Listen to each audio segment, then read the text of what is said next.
This is Maai Perspective discussion series, where women talk Budo. Hello everyone, welcome to Maai Perspective, where women talk Budo, and where Cathy and I, Fran, are the hosts. And I hope you remember from the first episode, we're both students, Aikido students at Aikido of London. We have two guests today, Anna, who also trains with us at Aikido of London, and Isabella, who's from Brazil. I'll give a short intro to the episode, and then we'll just jump in and start our discussion. In this episode, we want to talk about something that every Aikidoka and even every martial artist has been through. We want to talk about being a beginner.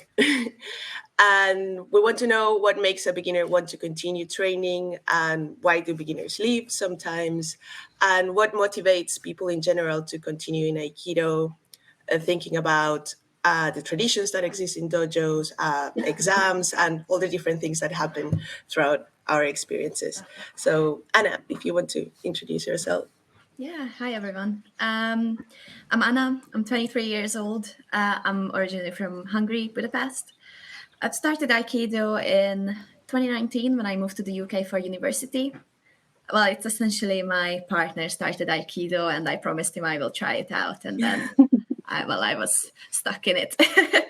But I had a long COVID period in between, so not much training. So essentially training for two and a half years-ish time. And aside from that, I work in marketing, so doing very different stuff aside from Aikido. Isa? Hi, I'm Isabella. I'm 27 years old. I've been training since 2014, and I started in one dojo, and then I moved to another one, and now I've been training with Roberto Sensei here in Brazil. So thank you for inviting me for the podcast. Thanks to both of you for accepting our invitation for this experiment. So it's great to have you here. We want to start talking about your general experience of when you began in your dojos. Both of you have trained in different places, so it's very interesting to hear from that. And if you can tell us a little bit about positive and negative experiences that you've had that you think that are linked to being white belts, basically. I'm also a white belt, so and we've all been there, as I said. So yeah. I think I will go ahead if you don't mind. So yeah, as I mentioned, I started at University of Warwick.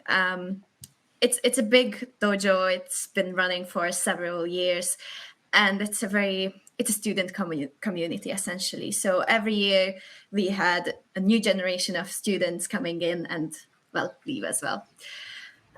So yeah, I started there, and I guess it was a quite a different experience to probably some of you, because it's a very different environment than just walk into an adult dojo and start training.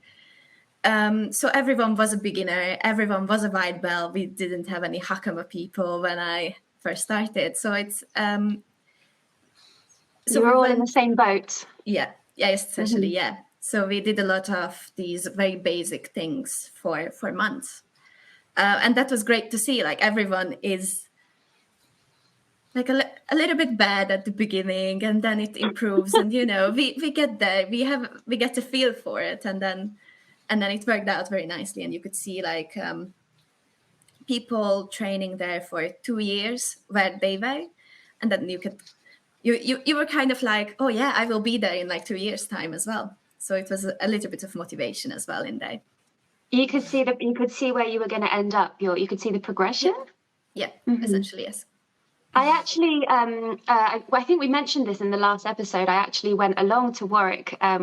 I think it was literally just before the first COVID lockdown. Yes. A few of us went to that dojo, and I remember I didn't know you at the time, but I remember you, and there was something about that that seminar, like a lot of us commented. I was also no hakama white belt at the time, and there was a really nice energy, and actually people were really great to train with. And I would say it was.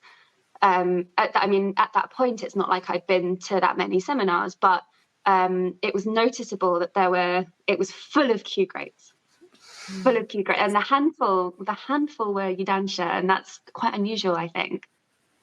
Yeah, we had this. Well, it was essentially a culture, but that's the university life cycle essentially. So that's why it was only new people, beginners. But yeah, that seminar was really good. I agree.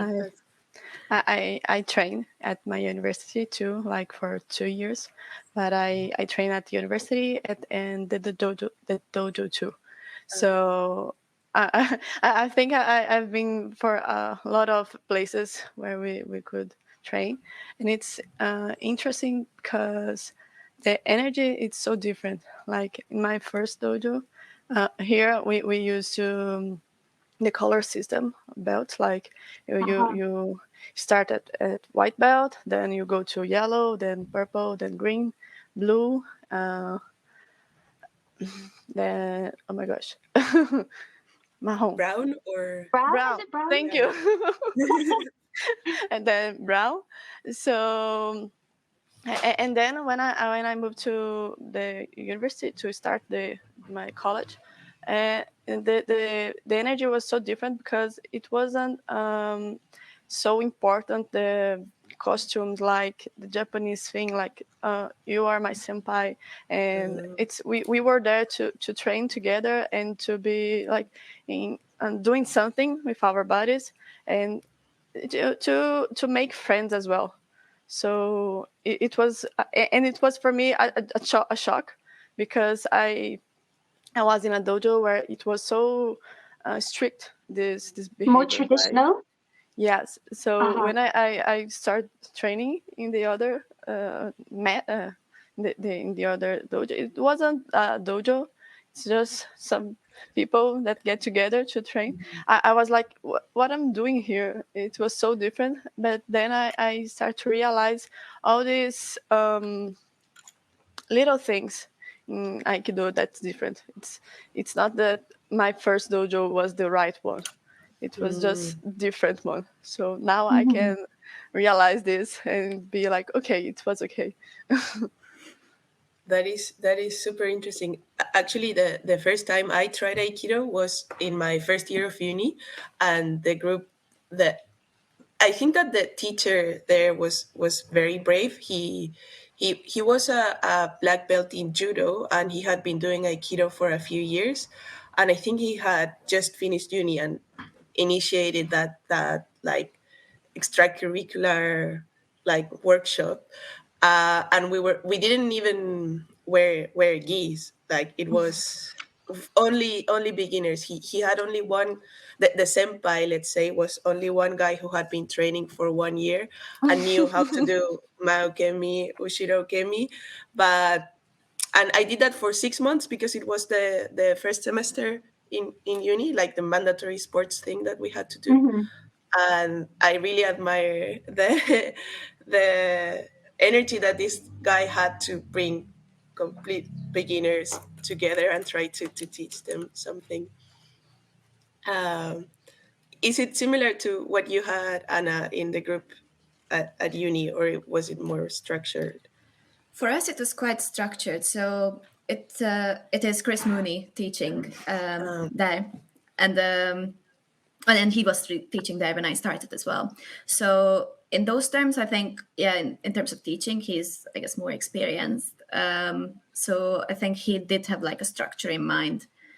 We did gradings, so there were those periods in the year where everyone just prepared for their own grading. So we did related things, and then grading passed, we did a little bit, I would say, more fancy stuff.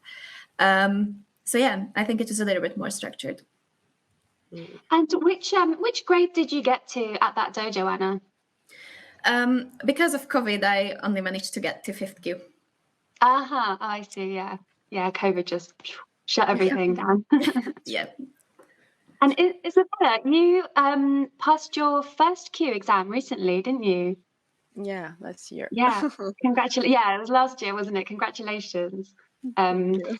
I was just, I sent Fran one of your posts the other day, which kind of caught my eye, where you were talking about this, the coloured belt system from your old dojo, and how you went back and you visited your old dojo with your brown belt on. Yeah. And how did that, how was that? How did that feel when you went back? Did you, was the training different?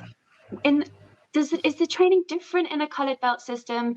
Because just for a bit of background, so our dojo, Aikido of London, is almost, so I suppose at one end you've got this you have dojos which do all of the exams, and then they have the coloured belt system as well, and then I guess at the other end of the spectrum is our dojo, where Ismail Hasan teaches. It's an independent dojo, so and he chooses actually not to do Q grades at all. So we have no belts and we have no Q grades. So the first grading you'll ever do, unless you're a child, the first grading you'll ever do at our dojo is Shodan. So for me, it's really, and this system is all I've ever known. I've never trained anywhere else. I joined Aikido of London, and you know, so for me, it's really interesting to hear and to see how different it is in an environment where, you know, you have this coloured belt system. So how was it for you? Because then Isa, you had both. Yes. Yeah. So how was it when you went with your? My dojo now, we only have white belt and black belt, but we do have the Qs exams. Yeah. So, but when I visited my old dojo, it was so interesting for me, because that's how I said it at the post. When I started, it's like you used to train with people that are near you. Like if you're a white belt, you're going to train like with a yellow belt, or like the purple belt. That's so it. near you in terms of level, your Yes. level. I see. Yeah. Yeah. So it's uncommon you train with other belts. And when I started, so I used to look at my right, and I like saw all those belts, different belts, and like for the brown ones, I was like, wow, they are so wow. You know, like I used to think of them like something mystical, like, because a black belt is like, okay, there's someone that knows everything, and it's like a teacher. For me, all the black belts were teacher. So and that's okay. I think they were like so distant that it doesn't even, I couldn't imagine myself at the black belt. So it was so distant. And but the brown belt was like, okay, someday maybe I can get there, but they are so distant, and they are still training with us like a beginner. So I was thinking of them like they are cool. So when somebody like got in the dojo a brown belt, it was like a festive day, because it was okay, it's so nice. And then I was there with my belt, my brown belt, and I was like, oh, that's not that much. Not that much. It's not, I don't know. It was good to see myself as my beginner eyes. And it was wow. That's nice. I was there, and I've been trained for so many years, but it's so I got this feeling of how interesting is this Q thing. So I don't know. I agree about, even when you in my old dojo in Chile, I was there for 3 years, and we had white belt and black belts only for adults, but we did have Q grading systems as well, and you and we also sat, when we started a class, we had to sit according to our grading. So sometimes you would find out what grade someone was, what kyu someone was, based on where they were sitting. We had an additional marker of experience or technique or whatever, which was the hakama from third kyu. So that was like an intermediate phase that, as a beginner, I also saw like with admiration, like, oh, they have the fancy trousers, and, and and that also, I had a very similar experience to you, that I trained with other white belts who didn't wear hakama more often, and then depending on who attended the class, I would go to the black belts or the hakamas. Yeah. Yeah, similar here. We had a mixed training usually.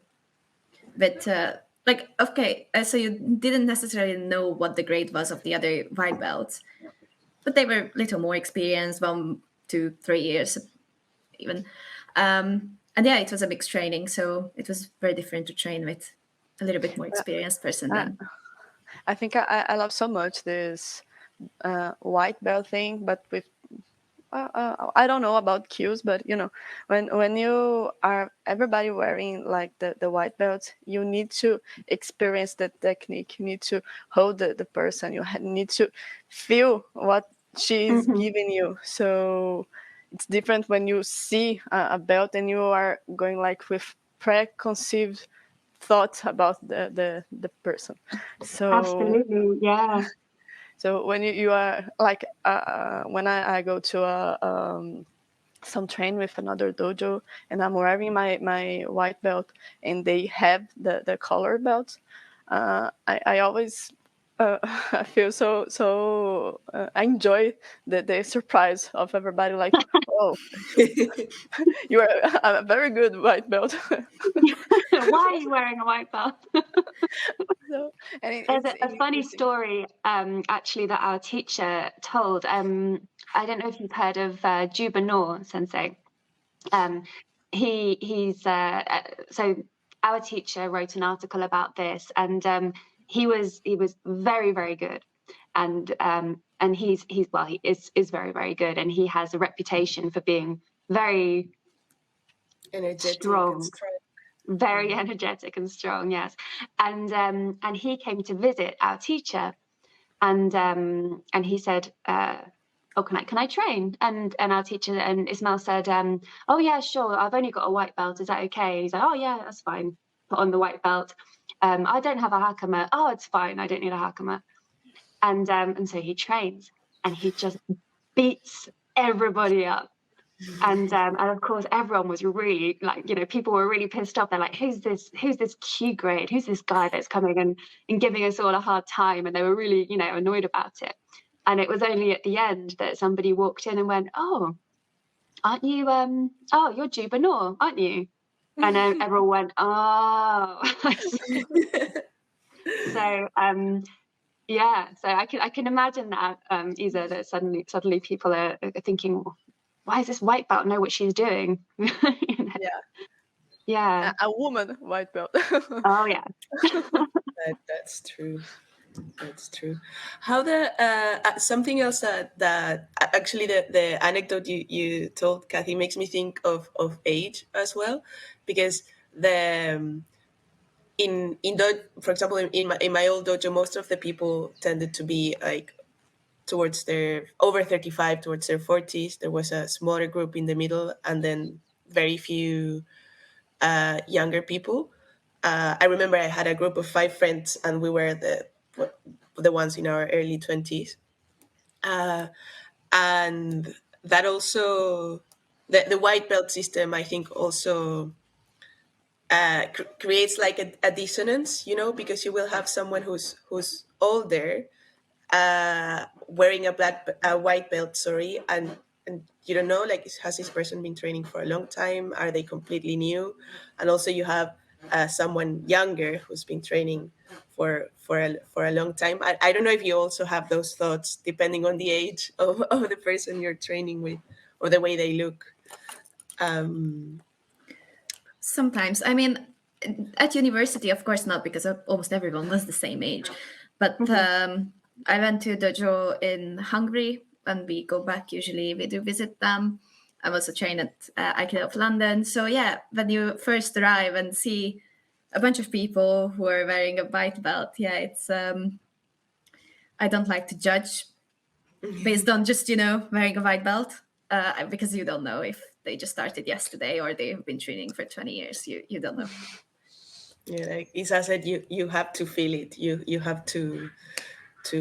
Well, sometimes in my old dojo, I used to ask if I saw that the person kind of knew what they were doing. I asked, like, how long have you been training? So I wasn't caught by surprise. But Yeah, yeah. and you have to be careful, because I made a mistake one time. It was some years ago, like three years ago or something, and I said to someone, it was an honest mistake, and I said to him, like, and also I saw somebody was giving him a new gi, so I thought, oh, he's just starting.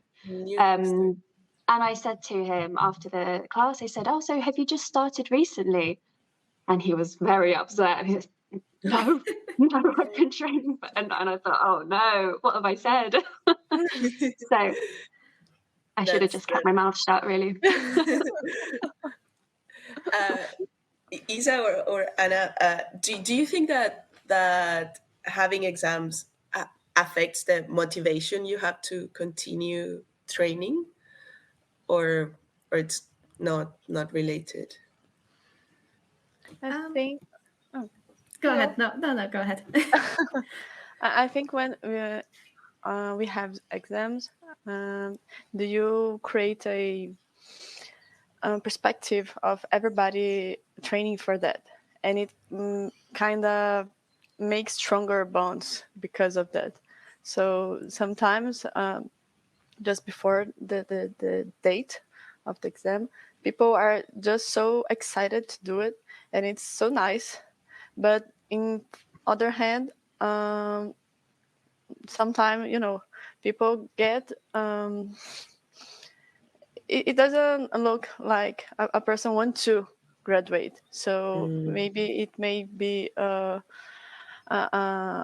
step to the person to continue training, and maybe I don't know if I can express myself, but like it's a difficult, like it's not a good thing. The person just don't want to, or maybe the person just can't do it, like Yeah, no, like for some people it works really well because of this good vibe that you said, and for some people it's extra pressure, So, something like yes. that. Yes. Anna? I would say, like, I think, yes, at the beginning it can be motivational, like, oh yeah, I reached this grade. But I think after a while, especially like the really beginning, I would say, yes, it is motivational. Like, I know the very, very basics. I can step up and do something more. But I think right now, I don't think it would be motivational, really, if I would be up for grading. It would be more of like just the experience of grading. I think that does help. If it's if my shodan is not the first grading I ever done, that certainly helps. I think, especially me, because I'm quite stressed in those situations, and I will be sitting at home looking at techniques, and it will get to me, really. So yeah, I think it's a good experience to do it, but I wouldn't say necessarily a motivation. Because you've had both kind of situations, I guess, because you were in Warwick, granted not for very long, but you did do a couple of exams, and then you came to Aikido of London, and there's no talk of grading really until Shodan. So were you aware of that when you arrived, or you just didn't think of it? Or yeah, so one of my old friends from university started training here in London, and he told me about the dojo, so that's how I ended up coming here. So yeah, he mentioned it that we are not doing any training. Sorry, not trainings. We do training, gradings. Yeah.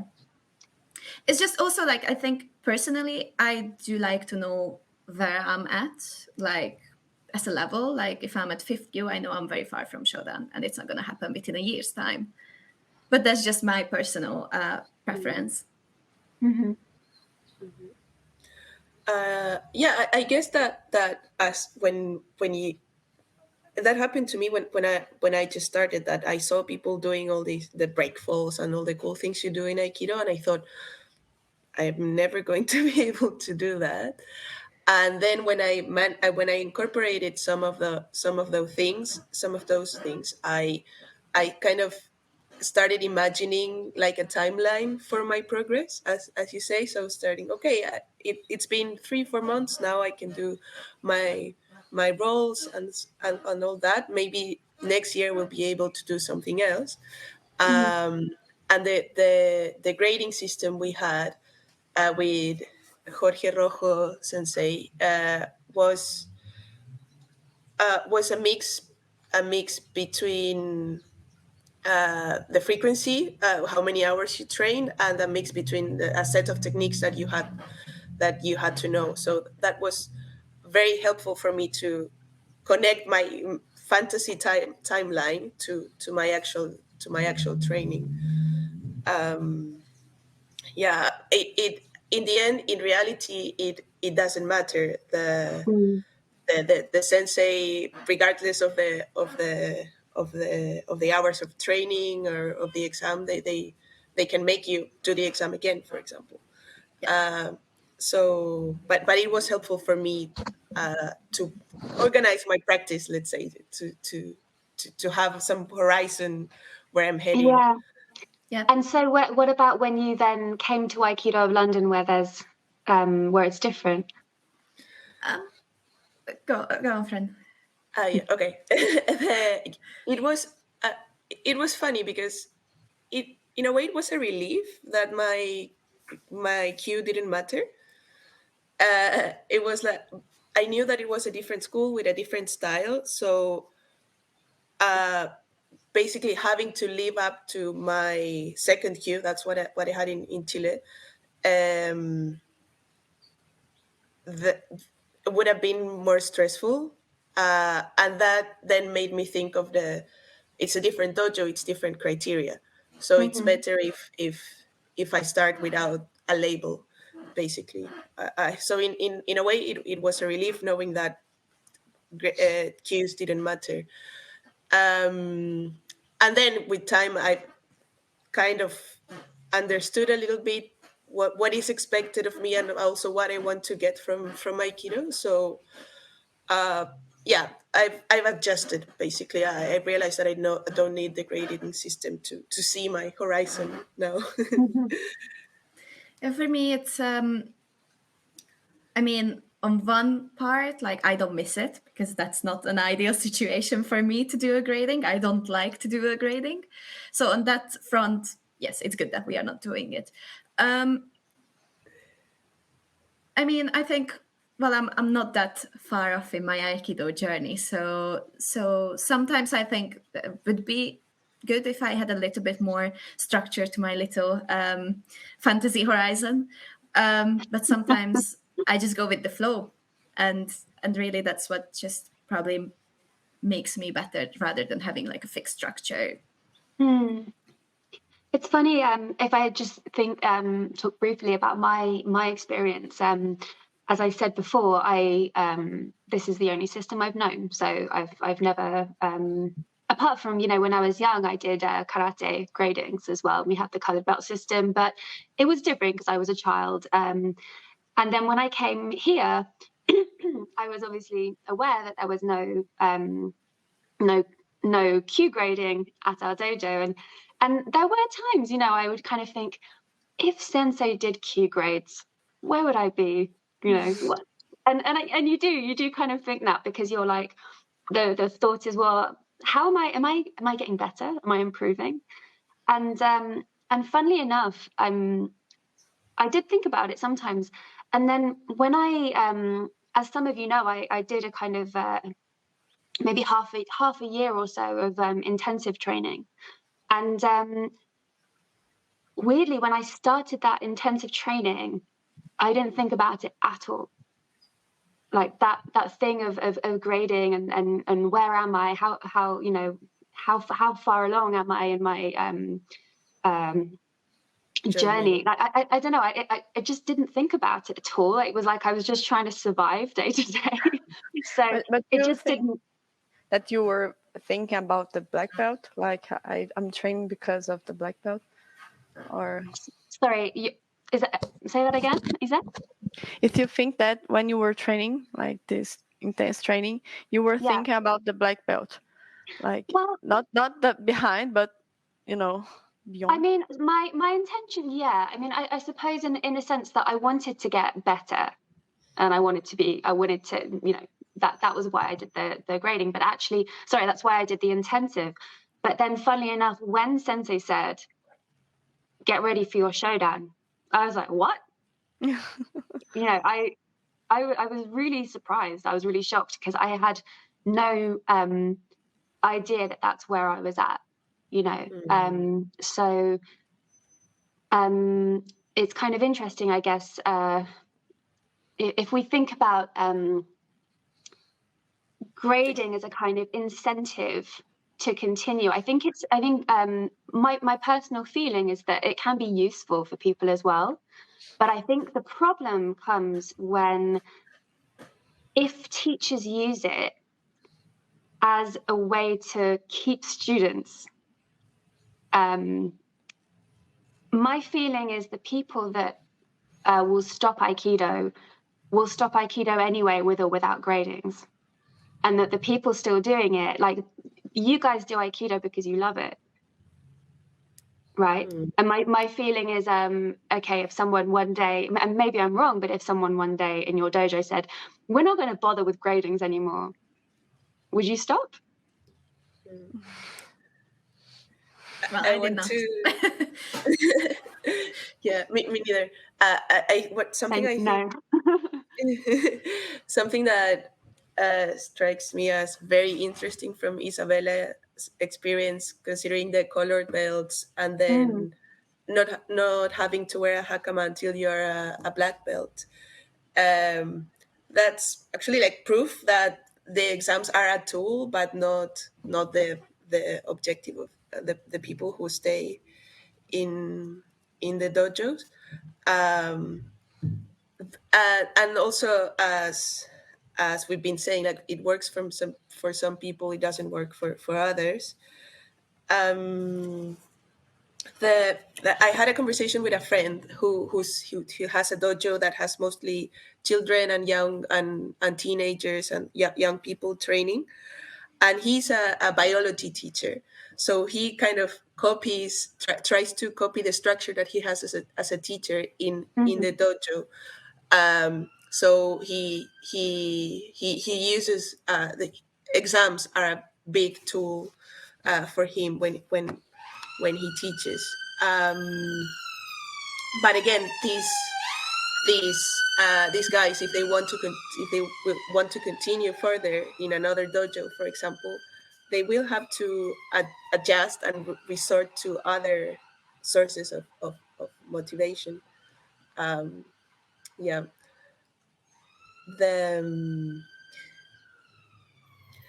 I don't know. Is it that does it because the hakama comes with the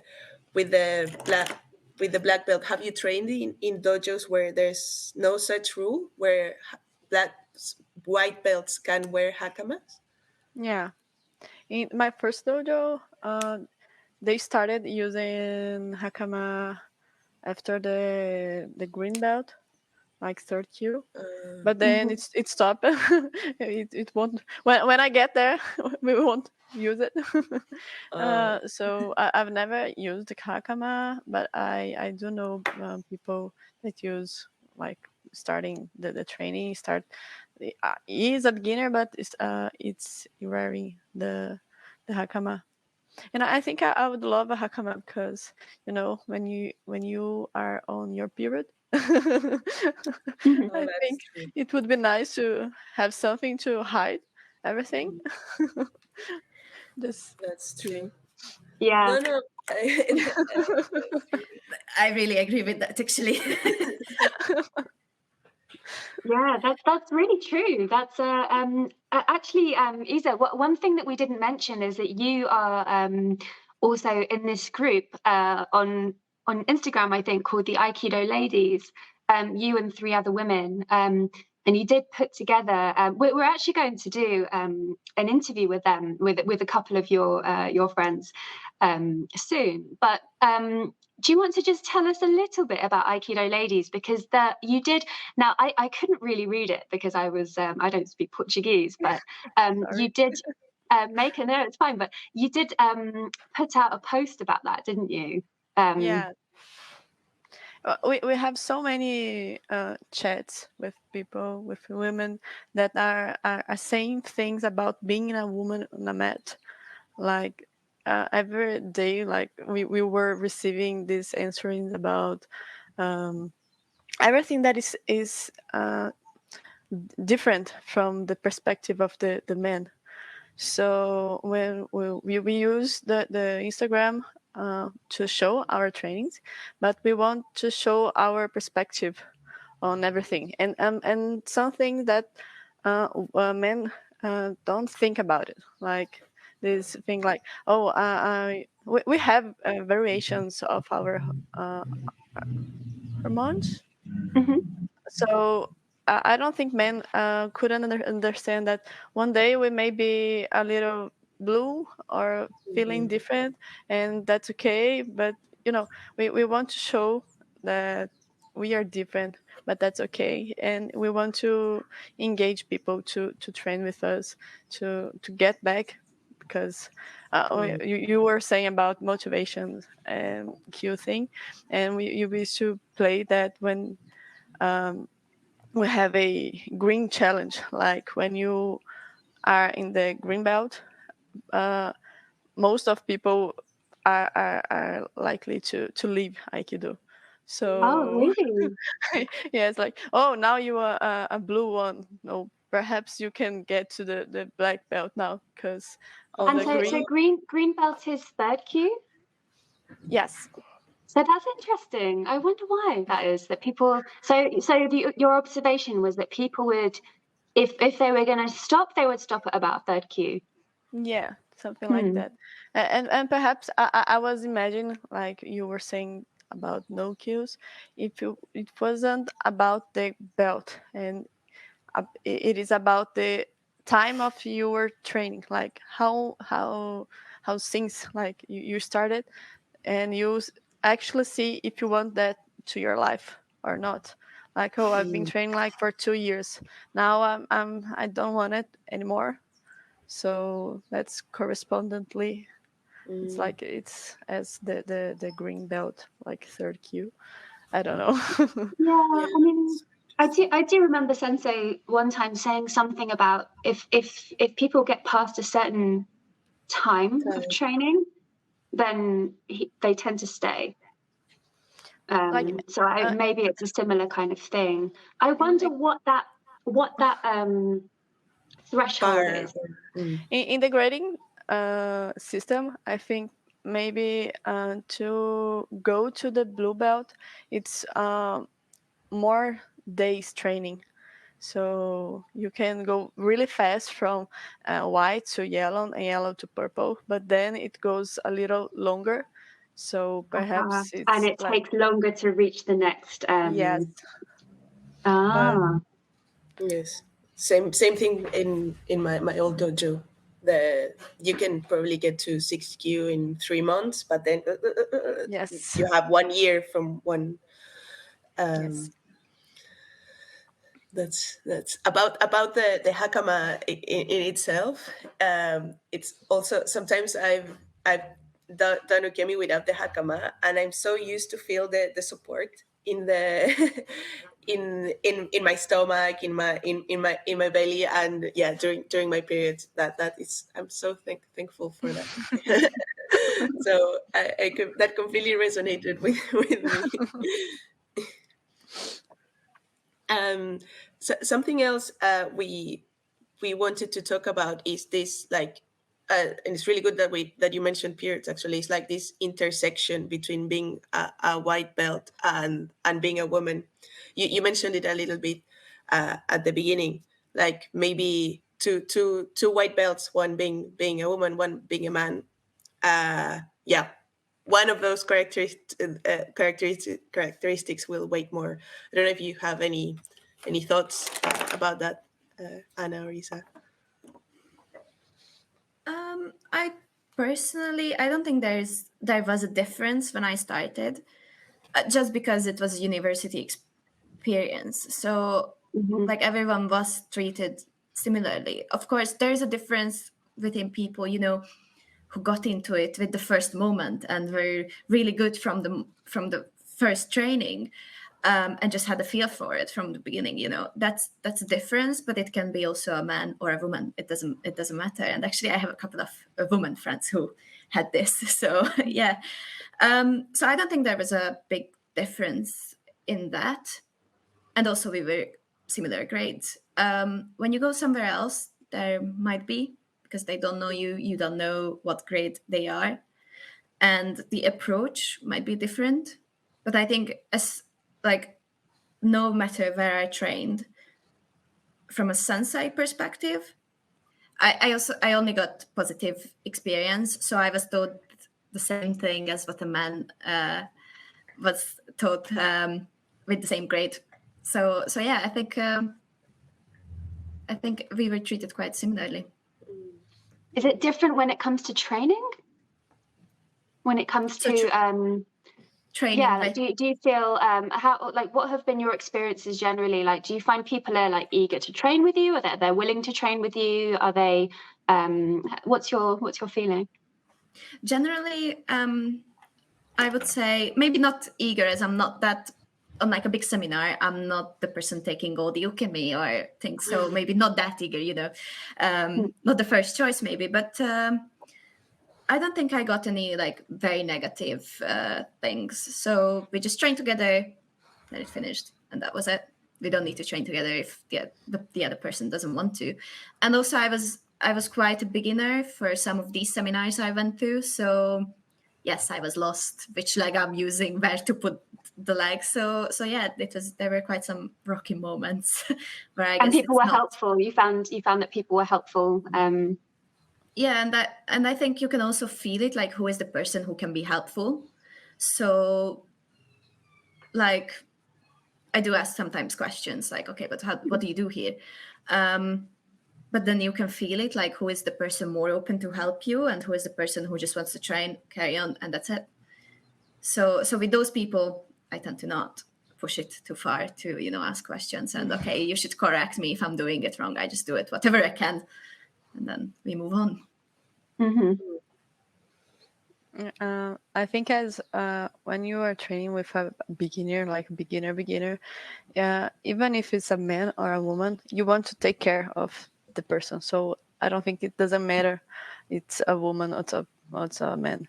But after that, I think when you like, I'm a white belt and I want to train like with energy, and some people are just like, okay, let me just take care of you, and I'm okay. Okay, I get it, but and about you asked about the positive and negative about being a white belt, and I think one of the positive is being a white belt. I can be more freely, like in my attitude, even if for like training, I can make mistakes more freely. But I also perhaps I I may be able to do wrong things. Like a person can't do mad at me if I'm doing something. Okay, let me explain with an example. Like a black belt came to train with me, and he's strong, but he isn't moving so right in my direction, for example. And when I'm doing it, I'll do it with with energy, and maybe the person would it's going to be like, you are challenging me. Are you doing like, and I'm like, oh no, I'm a white belt. Like I'm not doing anything. I'm just training. I maybe be, I I may be. Oh, how can I say it? Oh my gosh. You have like more space to get away with. You mentioned it at the beginning, like there is no expectation really. yeah, Like like set you expectation. surprise people. Yeah. And you can get away, you can play the innocent basically, like, oh, I know Yeah. how, probably you know how to do the technique better. In that case, if the person wasn't moving right, Yes. it can happen, but because you're a white belt, so you Yes. can say, And, I'm and, not and I challenging you. and I want to train freely because I can see everything different. Like I can be how can I say it? Like experimentation, like the movements. So it's nice for a white belt to do it. That's very interesting. Yeah, it reminds me of I mean, when you said, sometimes you want to train hard and then you can't train hard because the person doesn't want to train hard with you because you're a white belt and you're a lady, and I've had that before, at seminars, and I guess it's difficult because you don't know people, so you have to judge quite quickly what they're able to do and how far you can push someone. Like, do you have to take it up a notch? Do we have to dial it down a little bit? And it's frustrating if you're training with someone that can't grasp that, that can't seem to gauge where you are. It reminds me of it was something that Sensei said in his article, that was, if you can't judge quality without a piece of paper. But I suppose, you could replace that with anything really, without a belt or without, then you can't judge quality. Yes. And so that like, I would find that really frustrating, to a point where I kind of said to someone once, like, you can throw me harder, because it was really frustrating. Yes. And yeah, and then what he said afterwards, I won't even say it, just like was so infuriating what he said afterwards. But it was like, okay, well, this guy's, there's no training happening here. But then on the other hand, Fran and I were having this discussion the other day where it's like, if you don't know the person, you also don't know how they're going to respond if you express that you want to train harder, or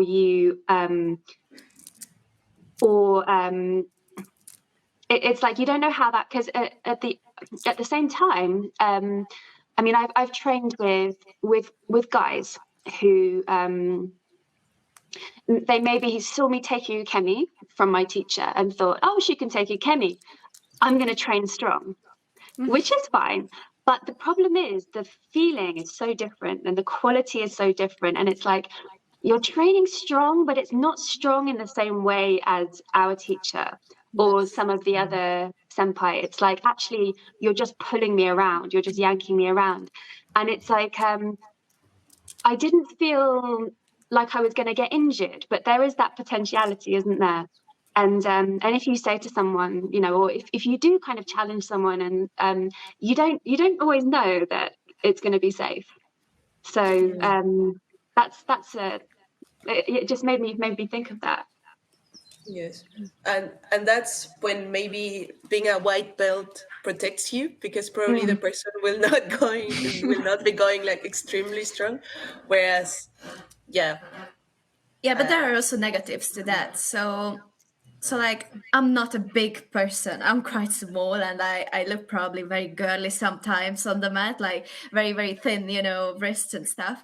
And sometimes when these big guys just look at me, I'm also a white belt. Oh yeah, it's a tiny girl. No need to train properly sometimes, really. So it does have it does protect me. If I can't take something, then they will notice I can't take it. It's too much. Or if I can't take ukemi properly for something. But it's also, the first expectation when we face each other. It's also like sometimes it's not that positive.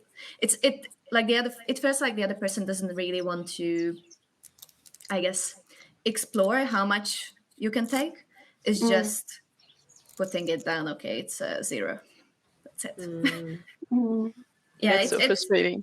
It's a very interesting feeling, and then but you can show them then. That's. I was going to ask, what do you do when you feel that? When you feel that the person is not taking seriously, how do you get out of that situation? I guess it depends on current mood. I mean, atami is a really good thing sometimes, and also depends on atami. Yeah.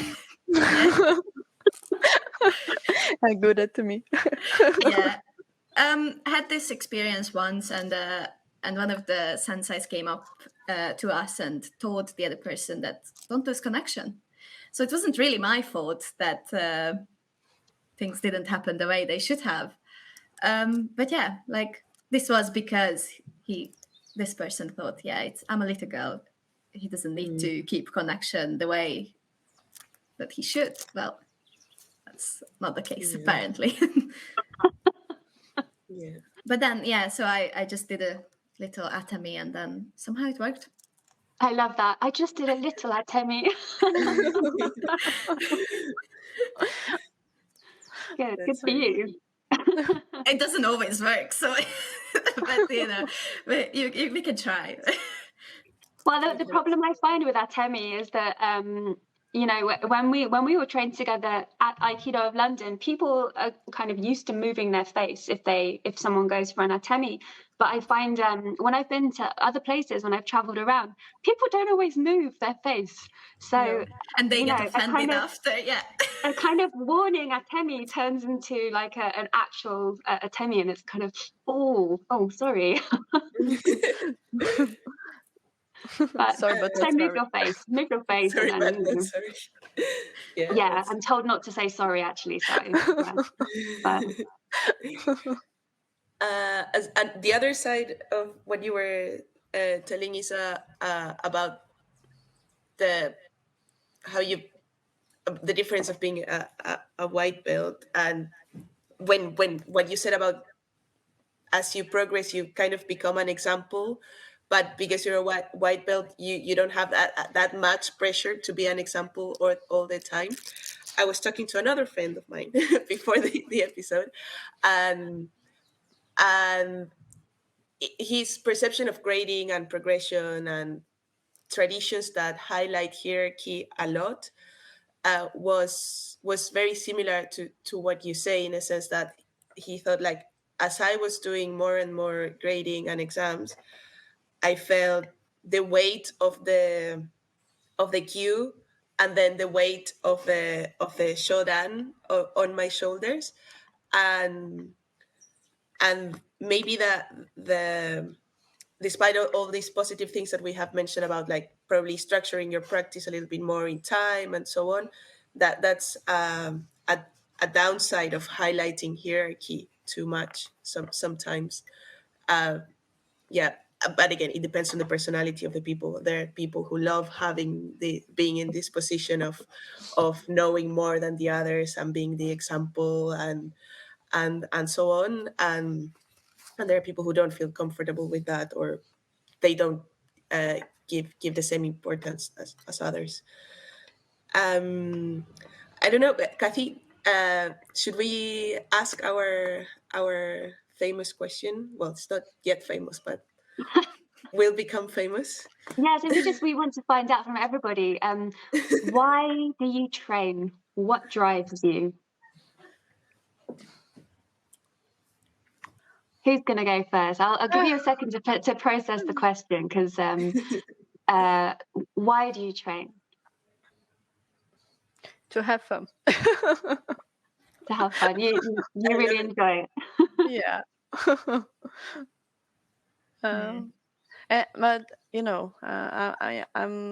I would be a little hypocrite if I didn't say that I want the black belt. Like, so I enjoy training, and I don't, I don't need the grading system, like, but after all these years training, like, I now in this moment of my life, I'm training, and I'm thinking about it, like, maybe it's time for a new challenge, because like I just said, I think it's fun to do all this thing, like, don't have any responsibility, but I want a new challenge, like, so I think being a shodan, it will be more, it will have these challenges and everything else.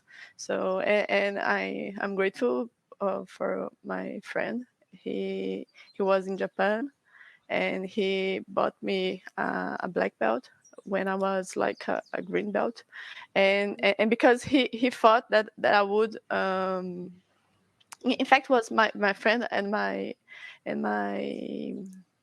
the mothers of my boyfriend who did it. So but my friend said that he thought that I need something to think about the future. Like, I like to train, but it maybe it won't be just enough to continue in the practice. So, and they thought about something that would be, something for me. And now I see Some it like, goal. yeah, and now I see like a goal and something to keep it up and to have new experiences in the practice. That's And of sweet. course, the goalposts change, don't they? Because um, once you become Shodan, it's also kind of the beginning of something else. Well, it is the beginning of something else, and then you have a new, a new journey ahead of you. So it's, I think interesting. so. Anna, how about you? Ooh, I guess this is a hard question, actually. So I started because I promised my partner I will try it out, and then I kept training because, well, it was free for a month, but then I actually started paying for it. So I think that's where something happened, really. But yeah, I was on the verge of quitting sometimes. Just, it's not really what I want to do. I would have never considered doing any martial arts, actually, because I have a dancing background. But then I just always just carried on, and I went for seminars, went for training whenever there was a training, and then we moved to London, and that's changed my perspective about this whole thing a little bit. Before I said that I wasn't taken seriously before, but I don't think that's the case. I think maybe I did not take it too seriously, and that's why it came down that way. Interesting. But now I have a different perspective, and now I do take it seriously, and I just enjoy it. Also, it's health reasons. So there's multiple things on it, but the main thing is that I do enjoy it. Great. And as you said, Lisa, just have fun. Yeah, and if it means anything, like, I'm really glad that the two of you both train, and Fran as well. But I've had I get to train with Anna all the time, and you're really great to train with. Like, I really enjoy our practice. And Isa, I've met you just the once, but it was great, and I could see how talented you are, actually, and how you train in a very what's the word? You practice well, and that's really cool to see. So I find I'm glad that you both do Aikido. Thank you as well. And same to you, Fran, as well. I was feeling no, that's great. And now I want to go to Brazil to meet you, Isa. Yes, please come. Yes. Please.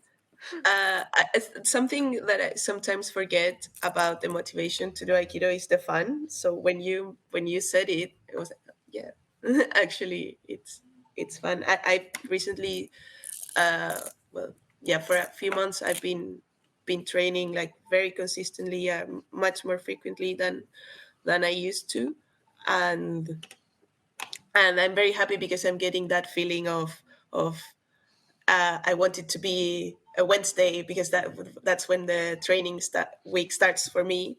And that's being expecting the fun, basically. So yeah, that's a good word.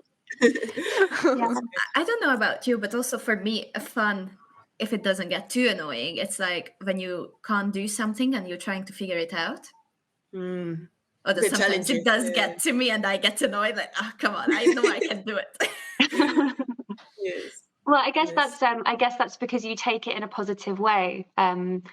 If when you come across some obstacle, that's the way that you respond to it. Of course, people can respond to obstacles and challenges differently. So you obviously approach it in a very positive kind of way.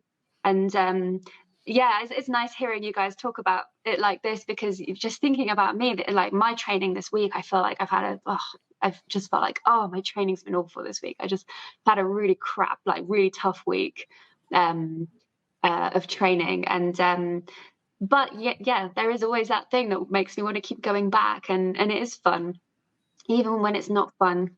Yeah, Still fun. And also I think the community as well. Yeah, seeing friends really on the mat. Yes, so many friends. Yeah, that's true. And so many friends, not just so many friends all over the world actually.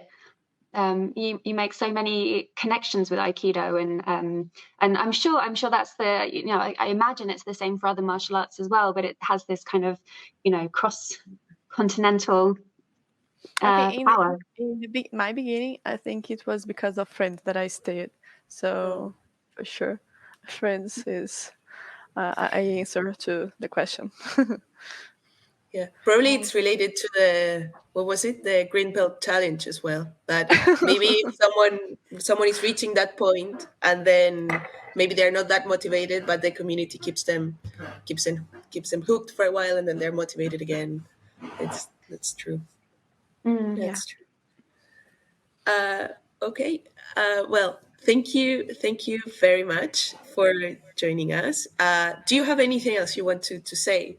Final message or something you've learned in the conversation?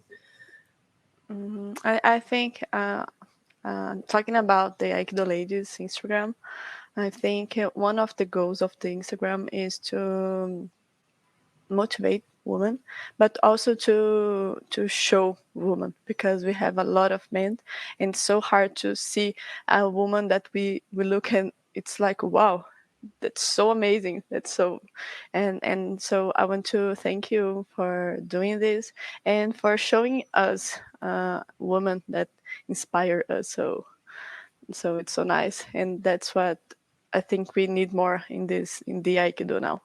We need more women and more people enjoying. Like, it's not an obligation, it's just something you want to do it, and do it right, because sometimes you just go and it's not like you are trying to do the right thing. It's just like you're doing like, so why are you even doing? So, thank you for being here. Thank you. Yeah, well, thank you for the invitation. I think it's just it would be great if everyone could approach it a little bit more positively. Well, I know some people do, some people less so, and those people, I guess, suffer internally a little bit as well. And that's when it comes down to, not doing things right. I think that's a really, really good point, actually, Anna. And whenever I've had kind of difficult experiences or difficult interactions with people on the mat, the feeling is always that, okay, there's something else here, or it comes from a place of insecurity, and and that's I think that's very true. And it doesn't need to be perfect, just no, and the world is not perfect, and and not everybody in the world is positive, and there's not always a reason to be positive. But I think maybe it's not always necessarily about bringing positivity to the mat, but maybe it's authenticity or something, and like you said, is the right attitude. Like, just do it. do it. What was the word? How did you say it? You said do it right, I think. Do it right. Do it right. It doesn't mean that you have to do that right, the technique Correct right. thing. Just you. It's like don't do it. Don't do it half-heartedly, but put your full. Yeah. That's good. So not do it correctly. Do it right. It's different. That's true. No, I meant the positivity, because this is like, it's not something that you have to do. It's just an extra thing we all do. Yeah. So to me, I think, it's somewhat like a hobby. To some people, I guess it is a hobby. Some people take it more seriously, of course. But if you enjoy doing something, then why can't you just enjoy doing it? Yes. That's what I meant by the positive energy. Yeah. This also comes up when you try to explain why you train so much to other people. It's like, oh, why don't you skip one day or whatever? Sometimes you have to, of course, but it all boils down to what you're saying. Basically, you try to convey that idea to people who don't have similar activities. There's people who have similar activities and they don't question you. But yeah. Well, thank you so much again, also for the beautiful words and the great insights about training and how you felt as beginners, and yeah, hope to meet in person soon, Isabella. Yes, one please. day. And yeah, good luck to all of us in our journeys in Aikido. Yes, for sure. You've been listening to Maai Perspective, where women talk Budo.